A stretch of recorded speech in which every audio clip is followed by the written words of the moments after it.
If you think back to the beginning of this course, you may remember your first encounter with a philosophical article. You likely had some rather negative thoughts towards it.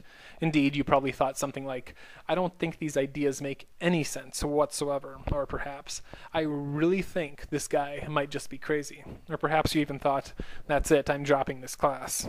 I mention this because I react in much the same way upon reading A.J. Ayer's critique of ethics. Indeed, Ayer strikes me as completely confusing, sometimes unreasonable, and almost all the time misguided. I therefore must apologize if my portrayal of him is inaccurate or confusing. I can assure you this is no reflection upon Ayer, but rather upon me. However, you still might reasonably ask me, if you don't understand Ayer, then why are we reading him? It is a good question. The only answer I can give is that I feel some of the conclusions Ayer reaches are incredibly unique, and if they are in any way correct, offer a devastating critique to philosophical ethics as we have been approaching them this semester. Therefore, I felt it would be unfair to ignore these conclusions simply because I am not completely comfortable with the route Ayer takes in arriving at them. So, with adequate forewarning that my explanation of this route may be a bit rocky at times, let's begin.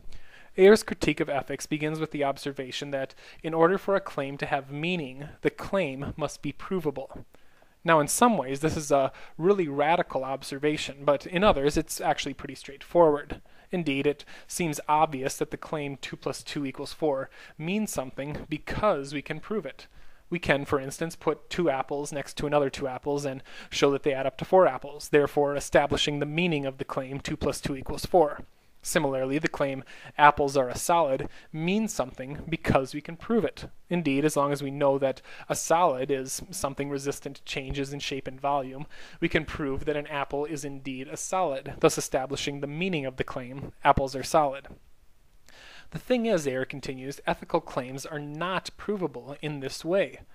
It is probably easiest to see why Ayer thinks this by considering a specific example. So let's take the rather widely accepted ethical claim that murder is wrong and try to prove it. Okay, so if we're going to prove that murder is wrong, the first thing we have to do is figure out what both murder and wrong mean. Murder and wrong, in other words, must be defined before we can show that murder is characterized by wrongness. If you can't see why we have to do this, just think about proving the claim that apples are a solid. In order to prove this claim, in order to show that apples are characterized by solidity, we need to know what both apples and solids are. Similarly, in order to prove that murder is characterized by wrongness, we have to know what both murder and wrongness are.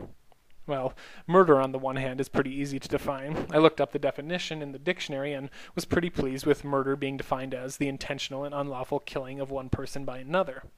However, as Ayer points out, and as we have seen throughout the course of this semester, it is a bit tougher to define the concept wrong. Of course, we have also seen throughout this semester that all the various ethical systems do try to define wrong.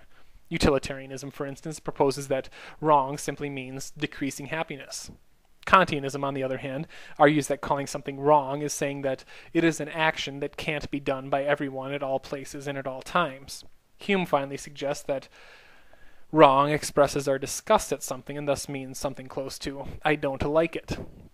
The problem with all these definitions, Ayer continues, is that they are not perfect. There is, in other words, room for debate about all of them.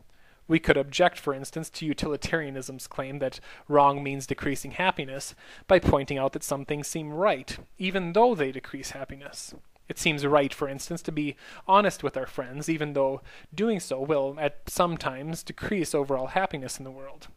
We could object to Kantian's claim, on the other hand, the claim that wrong means doing something everyone else can't do, by pointing out that some actions seem right, even though it wouldn't be good if everyone else did them. It seems right, for instance, to occasionally lie, even though it wouldn't be good if everyone lied all the time. Finally, we could object to Hume's idea that wrong means not liking something by pointing out that there are certain things we believe to be right, even though we don't like them. Even though I sometimes don't like giving my money away to the poor, I realize that it is the right thing to do. Now, of course, none of these objections are unanswerable. Indeed, as we have seen this semester, philosophers are pretty good at coming up with answers to challenges. No doubt, then, utilitarians, Kantians, and Hume could all formulate responses to these objections and make sense of why their definitions of wrong are not perfect. But whether or not they could in fact reply to these objections is ultimately irrelevant to Ayer. Indeed, Ayer merely wants to show that the definition of wrong, no matter which school of ethics that definition is given by, is always going to be debatable. Our definition of wrong, in other words, can never be as secure as a definition such as murder means the intentional and unlawful killing of one person by another.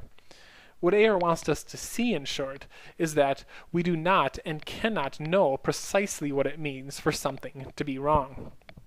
But, Ayer continues, if it is impossible for us to fully define wrong, then it is impossible for us to prove an ethical claim such as murder is wrong.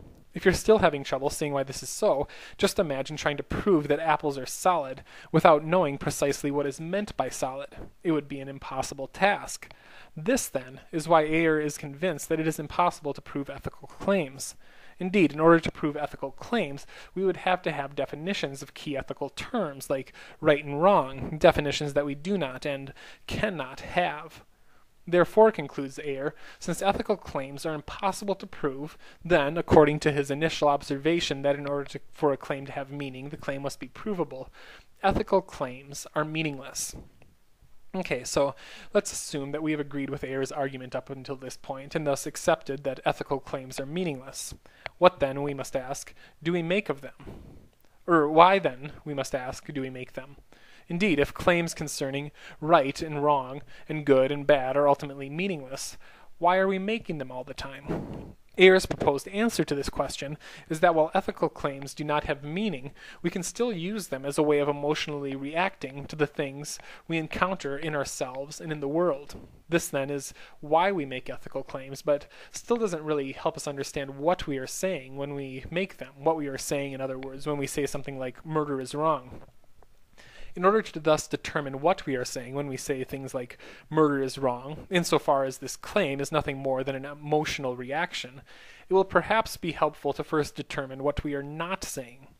Okay, so according to Ayer, when we say murder is wrong, we are not saying, as utilitarians would have it, murder decreases happiness. We are also not saying, as Kantians would have it, murder is not something everyone can do. We are not even saying, as Hume would argue, I really dislike murder. Indeed, according to Ayer, we can't be saying any of these things because each of them is in some way meaningful. Each of them, in other words, is saying something that is capable of being proved.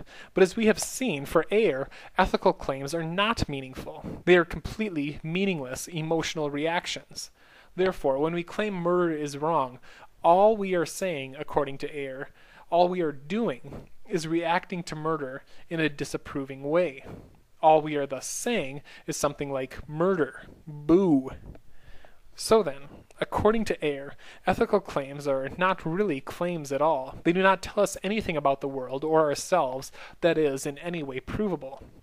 Rather, ethical claims are a type of emotional outburst in reaction to the world around us.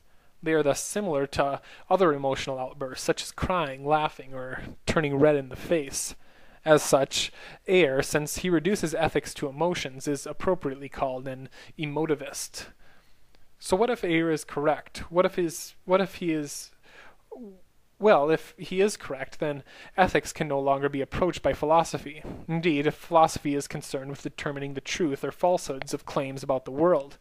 But as emotional outbursts are incapable of being true or false, and as, according to Ayer, ethical claims are reducible to emotional outbursts, philosophy can have nothing to do with ethics. This does not mean, Ayer continues, that ethics must be abandoned altogether. Indeed, psychology and sociology are both fully capable of investigating our emotions, psychology on the personal level and sociology on the societal level. Therefore, these two fields can more than adequately investigate our emotional outbursts that we call ethical claims. But while Ayer's conclusions about ethics do not fully dismiss them, they do succeed at critiquing all forms of philosophical ethics. Indeed, according to Ayer, philosophy is incapable of approaching ethics, thus suggesting that all of our efforts this semester have been misguided. Now, Ayer's critique may not be correct. However, because of its scope and potentially devastating effect upon the field of philosophical ethics as a whole, it is important, as I mentioned at the beginning of this lecture, for all philosophical ethicists to earnestly consider it.